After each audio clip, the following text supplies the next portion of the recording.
Meu nome é Jaqueline Lopes, eu sou de São José do Rio Preto, mas eu moro aqui em Caraguatatuba já há mais de 13 anos, trabalho aqui em Caraguá, no Instituto Federal de São Paulo. Eu sou mãe e também sou pesquisadora. Eu trabalho, né, como professora de português e inglês aqui no Instituto Federal. Bom, então eu vou falar o título, eu peguei até uma colinha aqui, porque o título é grande, né, da minha pesquisa.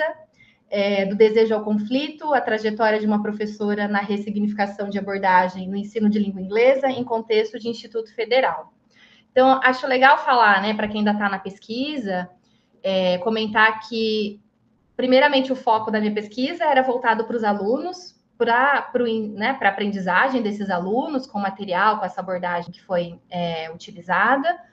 E ao longo da pesquisa, depois, quando os dados foram surgindo ali para qualificação, os dados, na verdade, mostraram que o foco da pesquisa seria outro, né? Então, primeiro seriam esses alunos, como eles aprendiam com esse material, e aí os dados foram me mostrando que, na verdade, o foco era na professora, na trajetória da professora nesse processo. Então, que processo foi esse, né? Eu trabalho já aqui em Caraguá há mais de 13 anos, com cursos de línguas para diversos públicos, então, para cursos diferentes, e também para matemática desde 2011. E aí eu sempre acompanhando esses alunos desde quando eu entrei aqui no Instituto, e eu ia percebendo as dificuldades, né, as demandas que eles tinham, as lacunas que eles tinham, e na verdade as percepções daquilo que não só eu observava em sala de aula, mas que eles me passavam, né? E aí, então, eu falei, não, eu quero desenvolver um material para esses alunos, para coletar meus dados, e eu quero, mas primeiro eu preciso, então, fazer essa análise de necessidades para entender realmente se é aquilo que eu percebo. E aí, os professores da área de matemática participaram, responderam um questionário, os alunos que já haviam cursado as disciplinas de inglês nesse curso também participaram dessa pesquisa, e então acabou que eu triangulei os dados, né, com os alunos que iam começar a disciplina, os alunos que já haviam feito, já haviam se formado, inclusive, e com esses professores da área. E o que eles apontaram, os professores, é que os alunos precisavam ler e talvez escrever ali o abstract, um gênero assim mais curto, porque se usa no TCC, porque se usa em congresso, né, se usa em artigo. Só que os alunos, aqueles que já haviam cursado a disciplina comigo, eles diziam que para eles já estava tranquilo essa parte mais específica, mas eles tinham muitas lacunas que eles acreditavam que vinham da educação básica. E que o curso era muito curto, eles tinham muito pouco tempo de inglês, né, 2 semestres apenas, uma aula, né, 2 aulas semanais, e eles queriam mais, né, eles queriam poder desenvolver mais. Então, baseado no que os professores apontaram, no que os alunos, né, tinham como percepção das suas necessidades, que eu e a minha orientadora, a professora doutora Rita Barbirato, né, que a gente acabou optando por um planejamento de curso que fosse baseado em temas, né, que a gente chama de ensino baseado em temas ou planejamento temático. E a partir dessa necessidade dos alunos, então a gente escolheu trabalhar com ciência e tudo que envolvia ciência que fosse possível trabalhar com esses alunos. E por que a escolha do planejamento temático? Porque ele é um dos planejamentos em que é uma das vertentes possíveis para o ensino comunicativo. A gente tem ensino baseado em tarefas, como essa possibilidade para o ensino comunicativo, para essa abordagem. A gente tem também o ensino baseado em temas, né? Que é uma das vertentes do ensino baseado em conteúdo. Então, a gente acabou optando porque a gente conseguiria trabalhar com essas necessidades dos alunos, mesmo esses alunos sendo iniciantes. Acho importante mencionar que a coleta dos meus dados aconteceu em 2021, em que a gente ainda estava na pandemia e a gente ainda tinha o ensino remoto, né? Aquelas características que a gente sabe bem, né? Que foi um momento difícil, né? Então, todas as dificuldades que eu fui enfrentando primeiro, para ressignificar esses meus conceitos do que eu acreditava que era um ensino comunicativo, para produzir um material didático. Então, os desafios, vamos dizer assim, essa jornada, né, da professora, começou justamente nesse processo já de produção do material didático, temático, né? Dentro de uma perspectiva comunicativa, segundo o que o professor Almeida Filho propõe, né? E aí, depois, durante a implementação, então, na coleta de dados online, que aí trouxe mais desafios ainda para mim, né, como professora, que foi, né? Os alunos já vinham trabalhando online, mas eu estava afastada.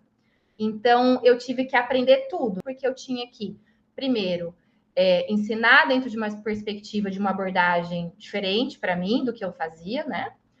Depois, aprender a trabalhar de forma remota, conhecer esses alunos, isso tudo em um semestre. E coletar esses dados, enfim, fazer a minha pesquisa. Foi um processo bem complexo por isso, né? E não linear, porque teve os seus altos e baixos, né? Em que sentido? Então, tinha momentos em que eu ficava super feliz, dizendo, nossa, agora eu compreendi essa perspectiva do comunicativismo. Aí, de repente, eu ia lá para a sala de aula, para o Google Meet, na verdade, onde era a minha sala de aula naquele momento, e eu falava, não estou mais dentro dessa perspectiva, regredi, voltei para aquilo que eu fazia, e aí a frustração vinha. Eu fiz a minha graduação de 2001 até 2005, e aí eu emendei no mestrado, né? Então eu fiz de 2006 a 2008, mestrado também no PPGL, com a professora Eliane Augusto Navarro, e depois saí do mestrado em 2008 e aí trabalhei bastante, fiquei vários anos trabalhando e pensando, né, mesmo na sala de aula. Para mim, o meu laboratório de pesquisa é a minha sala de aula, né?